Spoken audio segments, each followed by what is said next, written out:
The story of a wild kitten from Yellowstone National Park, taken in by park ranger Hank Thompson, is truly remarkable. When the unfortunate bobcat cub named Ashley was barely a month old, a metal shed became her den. There, the only surviving kitten from the litter settled down, later to be adopted by the Thompson family, Hank and Mary Thompson, effectively giving her a second life. To commemorate her origins, the little one was named Ashley Yellowstone. Her middle name derived from the landmark near her birthplace. Initially, Ashley was very weak, so she was fed with a syringe. First, a saline solution to combat dehydration, and then milk within the first day. The parents checked every 2 to 3 hours to see if the cub could quickly adapt to the new food. In his notes on Facebook, Hank emphasizes that the risk of losing such a tiny and weakened creature in the first few days was extremely high. However, Ashley needed only a couple of feedings to lose her fear of her new parents. A cozy den was created in a regular cardboard box where a fleece blanket was placed. After each feeding, they made sure to massage her belly, just as her mother would have done, to help her digest the food. Then, slightly covering their hand, they watched Ashley peacefully fall asleep. Gradually, Ashley was transitioned from a syringe to a human baby bottle nipple, as she adamantly refused the special cat nipple. The cub adjusted to the diet slowly. First just milk, then a kitten formula. And only at a month and a half was she fed meat, without grinding it, because a predator must chew, her adoptive parents decided. Thus, she began to learn how to behave like a real wildcat, actively climbing around her den and even on the hanging curtains, quickly mastering the skill of getting onto the couch. Later, it became a tradition to move her house to the living room during the day and to the bedroom in the evening, closer to mom and dad, as Hank himself recounts, carefully watching every success of his unusual pet. Ashley's bobcat claws turned out to be large and gripping even at a month old, and they didn't retract. She scratched the floor and jumped on legs, leaving deep marks.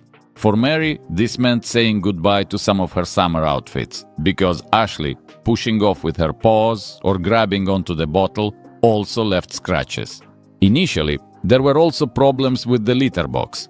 Ashley chose a rug behind the closet, ruining the flooring there. But by 2 months, the clever bobcat realized that she should go in the box with sand. And then, watching the other cats, she learned to carefully bury her tracks. So, subsequently, she became a real smarty in this regard.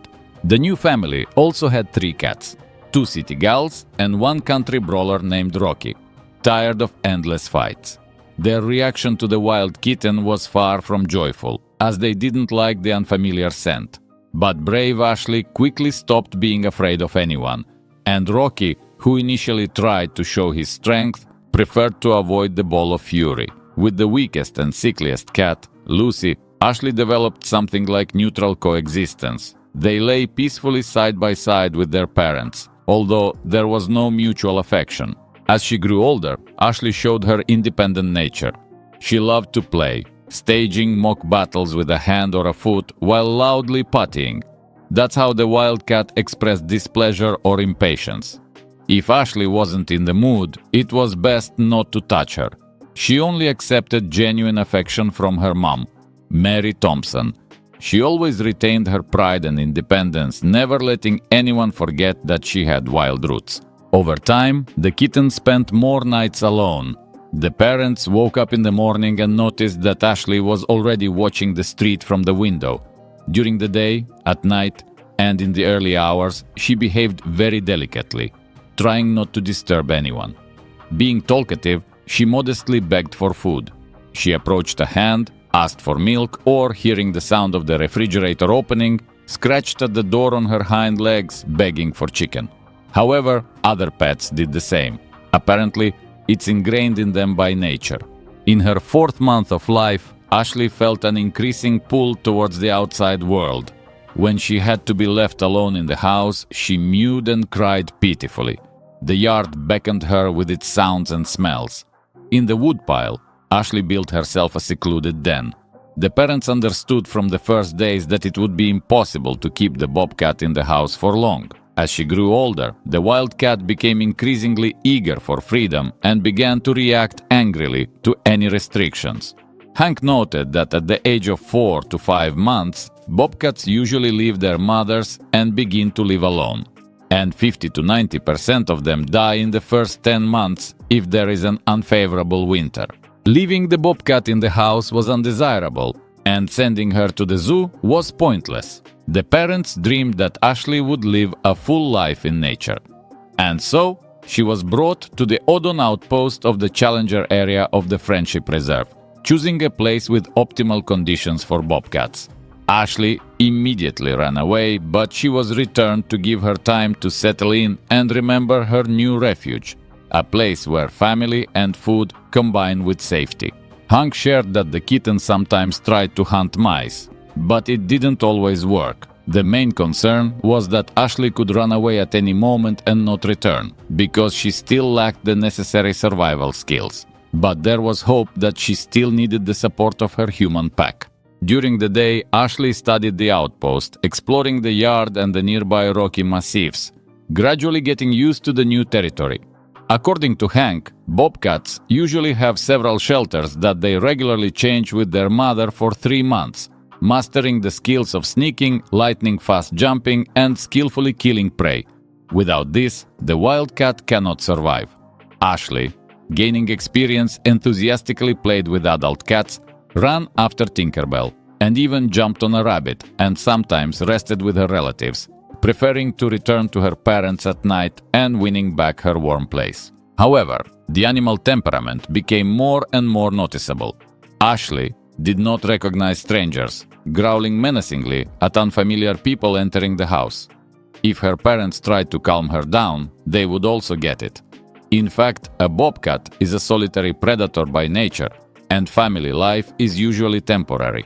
Then came that 5th day at the outpost, when Ashley first caught a pika cub, going out hunting with her mom in the morning. She realized that it was important to quietly wait near the burrow, because passionate chases rarely yield results. On the same day, she coped with an almost adult pika, although she was helped a little. The animal was released from a slightly open trap. In 6 days, such lessons can be considered a solid 4. Ashley mastered the area, learned where it was convenient to hide, what food smelled like, and felt what it meant to hunt for real. A special sternness appeared in the cat's eyes. Soon, another cat named Tinkerbell settled near the outpost, starting to settle into the area. Ashley, with her characteristic confidence, felt like the mistress of the territory. She chased Tinkerbell both in the house and in the yard, and the latter yielding in agility but surpassed the bobcat in jumping to height. Ashley did not retreat, although she showed more persistence than aggression. The newcomer responded with growls and waving paws. Ashley never received reciprocal tenderness. In the eyes of the domestic ones, she remained alien forever. The latest news tells that Ashley was still released into the wild, where she successfully survived the winter. And not so long ago, a bobcat female with offspring was noticed near the outpost. Hank Thompson suggests that this is Ashley. Who else would dare to set up a den, literally near people, and even bring the most precious thing there? Cubs?